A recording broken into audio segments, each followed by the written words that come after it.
నమస్తే, welcome to Leo. మనతో ఉన్నారు సీనియర్ జర్నలిస్ట్ సత్యమూర్తి గారు. సార్ నమస్తే. నమస్కారం అండి. సార్, నిన్న వైసీపీ నేతలందరూ కూడా సంబరాలు చేసుకున్నారు. వాస్తవానికి పూడి శ్రీహరికి బెయిల్ వచ్చేసిందని, అసలు నిజంగా అతను ఏ తప్పు చేయలేదని చెప్పేసి అని బెయిల్ రాగానే పూర్తిగా కడిగిన ముత్యం అని చెప్పి మాట్లాడారు. కానీ ఇప్పుడు సంచలనంగా మారింది, మళ్ళీ బెయిల్ రద్దయిందని. దీన్ని ఎలా చూడాలంటారు? ఇప్పుడు పూడి శ్రీహరి అనే అతన్ని జర్నలిస్ట్ అని చెప్తూ ఉన్నారు. చాలా కాలం చాలా పత్రికల్లో పనిచేశాను నేను. ఆయనే చెప్పాడు నేను చాలా నిబద్ధత గల జర్నలిస్ట్ని అని చెప్పుకున్నాడు. నిబద్ధత గల జర్నలిస్టు అని చెప్పుకోవటంలో నాకేం అభ్యంతరం లేదు. నాకేమీ నువ్వు ఎవరైనా చెప్పుకోవచ్చు. కానీ నువ్వు చేసిన పని ఏంటి? నువ్వు జగన్మోహన్ రెడ్డి ముఖ్యమంత్రిగా ఉన్న సమయంలో చీఫ్ పిఆర్ఓగా పనిచేసిన నువ్వు ఆ పార్టీలో చేరి ఆ పార్టీలో ఒక క్రియాశీలకమైన నాయకుడిగా ఉంటూ, నువ్వు మీడియా ఇన్ఛార్జిగా ఉంటూ నువ్వు జర్నలిస్ట్గా క్లెయిమ్ చేసుకుంటున్నావు. నువ్వు అరెస్ట్ అయితేనేమో జర్నలిస్ట్గా క్లెయిమ్ చేసుకుంటున్నావు. ఆ అరెస్ట్ కాక ముందేమో నువ్వు వైసీపీ లీడర్గా క్లెయిమ్ చేసుకుంటున్నావు. నువ్వేం చెప్తున్నావు? నేను ఉత్తరాంధ్ర నుంచి ఒక కింది స్థాయి దీని నుంచి ఆర్థిక పరిస్థితి ఉన్న కుటుంబం నుంచి నేను వచ్చాను, నాలాంటి వాడిని నాయకుడిని చేసింది జగన్మోహన్ రెడ్డి అని చెప్తున్నావు. నువ్వు నాయకుడివా? నువ్వు జర్నలిస్టువా? జర్నలిస్టు నాయకుడు కాకూడదని నేను అంటల్లా. కానీ నువ్వేంటి? What are you? నువ్వు అరెస్ట్ అయితేనేమో జర్నలిస్ట్ అంటావు, నువ్వు లేదు అంటేనేమో నేను నాయకుడిని అంటావు. నువ్వు ఇదన్నా అదన్నా ఏదో ఒకటి క్లెయిమ్ చేసుకోవాలి. పోలీసులు అరెస్ట్ చేయగానే నువ్వు రాజకీయ నాయకుడు. ఎందుకు అరెస్ట్ చేశారు పోలీసులు నిన్ను అరెస్ట్ చేసిన కారణం ఏంటి? నువ్వు రాజకీయ నాయకుడు అయినందుకో, నువ్వు జర్నలిస్టు అయినందుకో నిన్ను అరెస్ట్ చేయలేదు. నువ్వు చంద్రబాబు నాయుడు, రాష్ట్ర ముఖ్యమంత్రి చంద్రబాబు నాయుడు చేతుల్లో కత్తి పెట్టి మొత్తం చంద్రబాబు నాయుడు రాజకీయ జీవితం మొత్తం మర్డర్లు చేసే బతికాడు అన్నట్టుగా నువ్వు పోస్టర్ రిలీజ్ చేసినందుకు నిన్ను అరెస్ట్ చేశారు. చంద్రబాబు నాయుడు మొత్తం అన్ని రాజకీయ జీవితం చూస్తే మొత్తం అన్ని మర్డర్లు చేశాడని చెప్పి నువ్వు రాసి దాన్ని ప్రచారం చేసి జగన్ కళ్ళల్లో ఆనందం చూద్దాం అనుకొని నువ్వు జర్నలిజం విలువలు పాటించావా? నువ్వు జర్నలిస్టుగా నువ్వు పనిచేశావు. నువ్వు జర్నలిస్టుగా ఉన్నావా? అప్పటి ముఖ్యమంత్రి దగ్గర పిఆర్ఓగా పనిచేసావు. చేయొచ్చు, తప్పులేదు. ఆ పోస్టుకి జర్నలిస్ట్నే తీసుకుంటారు, తప్పులేదు అందులో. నువ్వు తర్వాత ఏం చేసావు? తర్వాత నువ్వు వైఎస్ఆర్ కాంగ్రెస్ పార్టీలో చేరావు. నువ్వు ఒక రాజకీయ నాయకుడిగా మారావు. మారిన తర్వాత నువ్వు ఇప్పుడు వచ్చి వీళ్ళందరూ వచ్చి ఎవరు అతను చెవిరెడ్డి భాస్కర్ రెడ్డి అని ఉంటాడు కదా, ఆ చంద్రగిరి మాజీ ఎమ్మెల్యే, ఆ లిక్కర్ కుంభకోణంలో ప్రధాన నిందితుడు అతను ఉన్నాడు కదా, నిన్న మొన్నటి వరకు రిమాండ్ కూడా అనుభవించి వచ్చిన వ్యక్తి. అతను చెప్తాడు నువ్వు పూడి శ్రీహరిని అరెస్ట్ చేసి నువ్వు జర్నలిస్టులను కూడా అరెస్ట్ చేయొచ్చు అని చెప్తున్నావు చంద్రబాబు. మేము మళ్ళీ అధికారంలోకి రాగానే మొత్తం ఈనాడు రిపోర్టర్లని, ఆంధ్రజ్యోతి రిపోర్టర్లను అందరిని అరెస్ట్ చేసేస్తాం మేము అని చెప్తున్నావు.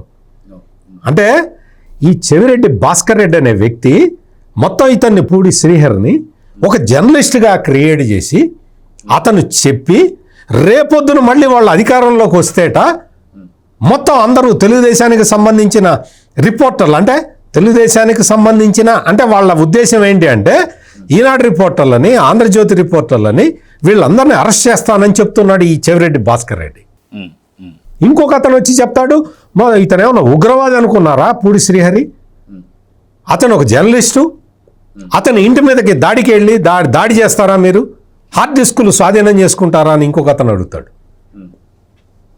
మీరు చెప్పినట్టు కింది కోర్టులో బెయిల్ రాగానే రిమాండ్ విధించడానికి కింది కోర్టు తిరస్కరించగానే అంటే అతను పెట్టిన పోస్టర్ ఏంటి?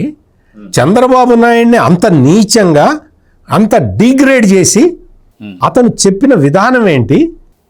ఇటువంటివన్నీ వాళ్ళు కప్పిపుచ్చి అవి పైకి రాకుండా చేసి అవి పైకి మాట్లాడకుండా ఈ వైఎస్ఆర్ కాంగ్రెస్ పార్టీ నాయకులు వచ్చి ఒక జర్నలిస్టుని ప్రభుత్వం అక్రమంగా అరెస్టు చేసినట్టుగా వీళ్ళు పిక్చర్ ఇచ్చారు. చంద్రబాబు నాయుడికి చెంపదెబ్బ అని ఒకడంటాడు. వచ్చి ఆ పొన్నవాళ్ళు సుధాకర్ రెడ్డి అని వాళ్ళ YSR Congress party general secretary ఉన్నాడు కదా, అతను ఇంతవరకు అడిషనల్ అడ్వకేట్ జనరల్గా పనిచేసిన ఆ వ్యక్తి వచ్చి బెయిల్ రాగానే, బెయిల్ వచ్చిన తర్వాత పూడి శ్రీహరికి కింది కోర్టులో బెయిల్ రాగానే he conducted a press conference. ఏం చెప్పాడు అసలు? నువ్వు బెయిల్ నీ వాదనలను కోర్టులో వినిపించావు. నువ్వు బయటకు వచ్చిన తర్వాత మైకులు పెడతారు, చెప్తావు. అది మామూలు ప్రాక్టీస్, ఏ అడ్వకేట్ అయినా అదే చేస్తాడు. నువ్వు ప్రెస్ కాన్ఫరెన్స్ పెట్టావు. ప్రెస్ కాన్ఫరెన్స్ పెట్టి ఏం చెప్పావు నువ్వు? ఒక్కసారి చూసుకో పొన్నవాళ్ళు సుధాకర్ రెడ్డి. మొత్తం న్యాయం గెలిచింది, ధర్మం గెలిచింది. ఎవరికి? ఎందుకు? పూడి శ్రీహరి అనే వ్యక్తికి బెయిల్ రావటంతో. అతను రాప్తాడు కాన్స్టిట్యున్సీకి సంబంధించిన గిరికుమార్ రెడ్డి, అతనికి కూడా బెయిల్ వచ్చింది. బెయిల్ వచ్చేసరికి ప్రెస్ కాన్ఫరెన్స్ పెట్టి చెప్తూ ఉన్నాడు. ఇప్పుడు పెట్టి ప్రెస్ కాన్ఫరెన్స్ ఆంధ్రప్రదేశ్ పోలీసులు వాళ్ళకి నేను ఇంతకు ముందర కూడా చెప్పాను మీకు జగన్ గారు, పూడి శ్రీహరి, గిరికుమార్ రెడ్డి అనేవాళ్ళు వీళ్ళు ఒక చంద్రబాబు నాయుడు మీద, అంటే రాష్ట్ర ముఖ్యమంత్రి మీద కావాలని జగన్మోహన్ రెడ్డి చెప్పిన ఇన్స్ట్రక్షన్స్ ప్రకారం వీళ్ళు కుట్ర పన్ని చేస్తూ ఉన్నారు. ఇది మొదటిసారి కాదు, చాలాసార్లు ఇటువంటి ఒక ముఖ్యమంత్రిని, పబ్లిక్ ఫిగర్ని డిగ్రేడ్ చేస్తూ పెడుతున్నారు అని నేను ఇంతకు ముందర కూడా చెప్పాను. నేను చెప్పిన తర్వాత పోలీసులు కేసు పెట్టిన తర్వాత చంద్రబాబు నాయుడు చేతుల్లో కత్తి పెట్టి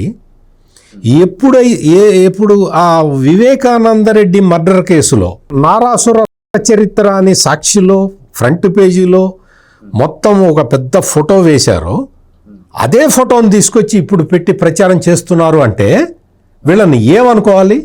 వీళ్ళని ఏమనాలి? ఆ ప్రచారం చేసిన తర్వాత అతని మీద పోలీసులు కేసు పెట్టారు, అరెస్ట్ చేశారు. అతన్ని తీసుకెళ్ళి కోర్టులో ప్రొడ్యూస్ చేస్తే కోర్టు రిమాండ్కి పంపించడానికి ఒప్పుకోలేదు. ఆ తర్వాత వెంటనే వైఎస్ఆర్ కాంగ్రెస్ పార్టీ నాయకులందరూ వచ్చి సెలబ్రేషన్స్ చేశారు, సెలబ్రేషన్స్ చేసుకున్నారు. ఎందుకు సెలబ్రేషన్స్? మీ కుట్ర పారినందుక సెలబ్రేషన్స్? అంటే చంద్రబాబు నాయుడిని ఒక మర్డరర్ అని మీరు చేసిన ప్రచారానికి మీరు సెలబ్రేట్ చేసుకుంటున్నారా? ఆంధ్రప్రదేశ్ పోలీసులు ఏం చేశారు అంటే, ఈ కింది కోర్టు ఇచ్చిన ఉత్తర్వులని, అంటే బెయిల్ రిజెక్ట్ చేస్తూ ఇచ్చిన ఆర్డర్స్ని, వాటి మీద అభ్యంతరం వ్యక్తం చేస్తూ ఏపీ హైకోర్టులో లంచ్ మోషన్ పిటిషన్ మూవ్ చేశారు. ఎందుకు అంటే పోలీసులు దే ఆర్ ప్రెటీ షూర్. ఎందుకు అంటే ఇతను కావాలని ఈ ప్రాపకాండ చేస్తున్నాడు అనేది పోలీసులకి ఆధారాలు లభించినాయి.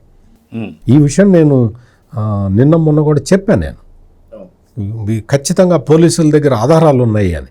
అందుకనే ఈ పూడి శ్రీహరి సెల్ ఫోన్నే కాకుండా ఇంటికి వెళ్ళి కంప్యూటర్, ల్యాప్టాప్లో ఉన్న హార్డ్ డిస్కులను కూడా స్వాధీనం చేసుకున్నారని చెప్పాను నేను.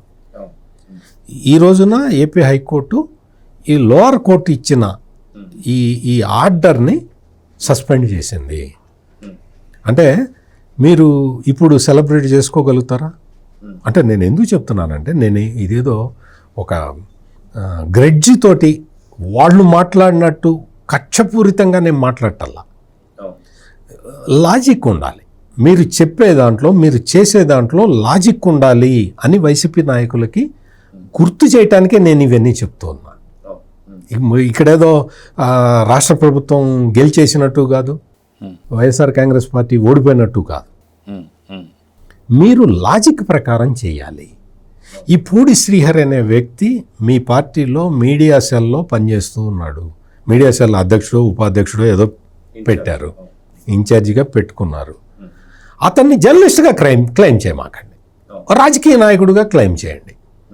జర్నలిస్ట్గా క్లెయిమ్ చేసేటైతే మీరు రాజకీయ నాయకుడిగా ప్రమోట్ చేయమాకండి. ఆ శ్రీహరి కూడా బయటకు వచ్చి నేను చాలా నిఖార్సైన జర్నలిస్ట్ని, నా జీవితంలో ఇప్పటివరకు ఎటువంటి కేసులు లేవు అని చెప్తున్నాడు. మరి ఈ పోస్టర్ ఎందుకు పెట్టావు? ఈ పోస్టర్ పెట్టినట్టు పోలీసులు చెప్తున్నారు కానీ నేను పెట్టలేదు అంటాడు బయటకు వచ్చి. అంటే ఎప్పుడైతే రిమాండ్కి పంపించటానికి న్యాయమూర్తి అంగీకరించలేదో బయటకు వచ్చి ఈ విషయాలన్నీ చెప్తూ ఉన్నాడు. అంటే ఏంటి అంటే మీ కుట్ర పారింది అన్న సంతోషంతో ఇవన్నీ చెప్పినట్టుగా అనుకోవాల్సి వస్తుంది.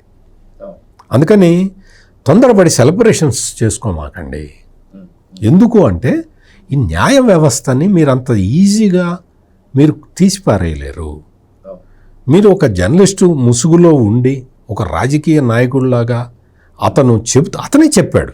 నేను లేకపోతే నేను ఈ మాట ఇన్నిసార్లు చెప్పను. పూడి శ్రీహరి బయటకు వచ్చి అతను చెప్పిన మాట మీకు చెప్తున్నా. ఉత్తరాంధ్రకు సంబంధించిన వ్యక్తిగా నన్ను ఎంకరేజ్ చేస్తున్నాడు ఒక నాయకుడిగా అని చెప్పుకున్నాడు తప్ప ఒక జర్నలిస్ట్గా అని చెప్పలేదు అతను. అందుకని ఈ మాట్లాడే వాళ్ళు వీళ్ళందరూ వైసీపీ నాయకులందరూ బయటకు వచ్చి మాట్లాడే ఈ నాయకులందరూ కూడా వాళ్ళు చాలా స్పష్టంగా తెలుసుకోవాలి. జర్నలిస్టుల్ని వేటాడి వాళ్ళందరి మీద కేసులు పెట్టించటానికి ముఖ్యమంత్రిగా ఉన్నది జగన్మోహన్ రెడ్డి కాదు, అక్కడ ముఖ్యమంత్రిగా ఉన్నది చంద్రబాబు నాయుడు. ఇటువంటి చాలా ప్రచారాలని 2014 నుంచి 2019 వరకు ఇదే జగన్మోహన్ రెడ్డి చేశాడు. నా దగ్గర 2-3 ఎగ్జాంపుల్స్ కూడా ఉన్నాయి, కావాలంటే చెప్తా, మీకు అంత టైం లేదు కాబట్టి చెప్పట్లేదు. ఆ 2014, 2019లో కూడా చంద్రబాబు నాయుడిని ఒక కర్కశుడిలాగా ప్రొజెక్ట్ చేసి కొంతమంది చేత కేసులు వేయించి ఆ కేసుల్ని చాలా దూరం తీసుకెళ్ళి రాష్ట్ర ప్రభుత్వాన్ని అంటే ప్రభుత్వాధినేతని బదనాము చేసి మొత్తం క్రూరంగా కేసులు పెడుతున్నాడని ప్రూవ్ చేసి అంటే మోసం చేసి అధికారంలోకి వచ్చిన జగన్మోహన్ రెడ్డి ఇప్పుడు మళ్ళీ అదే టాక్టిక్స్ ఉపయోగిస్తున్నాడు. ఏ రోజున కూడా అంటే నేనేదో చంద్రబాబు నాయుడికి సర్టిఫికెట్ ఇచ్చేంతటి వాడిని కాదు, నేను మామూలుగా చెప్తూ ఉన్నా, నేను గమనిస్తున్నా కాబట్టి చెప్తూ ఉన్నా. కక్ష సాధించే మనస్తత్వం ఉంటే చంద్రబాబు నాయుడు ఫస్ట్ ఎవరిని అరెస్ట్ చేయాలి?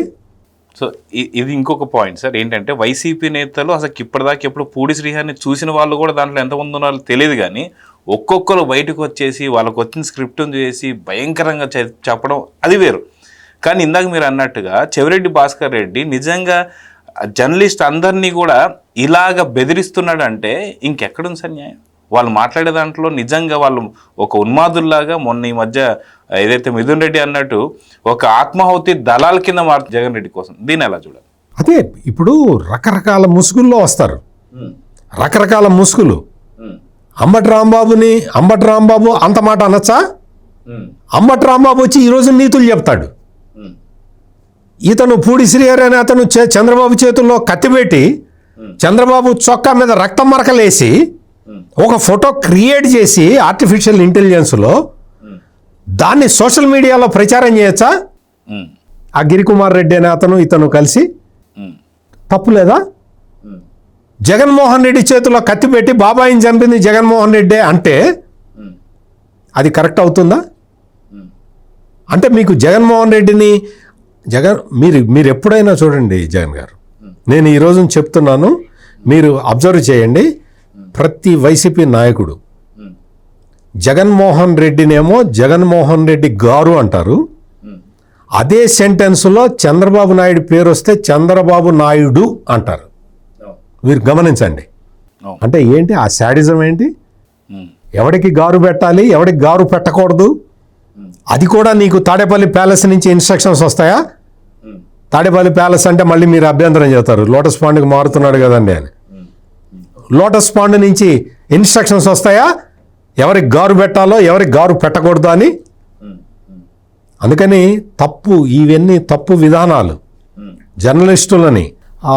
జర్నలిస్టుల ఐడెంటిటీని ప్రశ్నిస్తున్నట్టుగా, ఈనాడు ఆంధ్రజ్యోతి జర్నలిస్టులని బెదిరిస్తున్నట్టుగా, నేరుగా బెదిరిస్తున్నట్టుగా వీళ్ళ మాట్లాడుతున్న మాటలు ఇవన్నీ కూడా మొత్తం నిజమైన జర్నలిస్టులు ఎవరైనా ఉంటే అందరూ ఖండించాలి. ఆ సాక్షిలో ఉన్న వాళ్ళలో కూడా ఎవరైనా నిజమైన జర్నలిస్టులు ఉంటే వాళ్ళు కూడా వచ్చి తప్పకుండా ఖండించాలి. ఇటువంటి చర్యలు సహించటానికి వీల్లేదు. జర్నలిస్టులని కూడా అరెస్ట్ చేశారా? మేము వచ్చినప్పుడు అరెస్ట్ చేస్తాం అంటే ఏం అరెస్ట్ చేస్తావు? చేసావు కదా నువ్వు. నువ్వు చేసావు కదా, నువ్వు అధికారంలో ఉన్నప్పుడు జర్నలిస్టులు ఎంతమందిని అరెస్ట్ చేసావు, నువ్వు లేని రాజద్రోహాల కేసులు కూడా పెట్టి కేసులు పెట్టావు, ఎన్ని పనులు చేసావు. అందుకని ఎప్పుడూ కూడా సంయమనం పాటించాలి. చంద్రబాబు నాయుడు చేతిలో కత్తి పెట్టి చొక్కా మీద రక్తం మరకలు వేసి ఏఐలో ఒక ఇమేజ్ క్రియేట్ చేసి నువ్వు ప్రచారం చేస్తే అయిపోదు.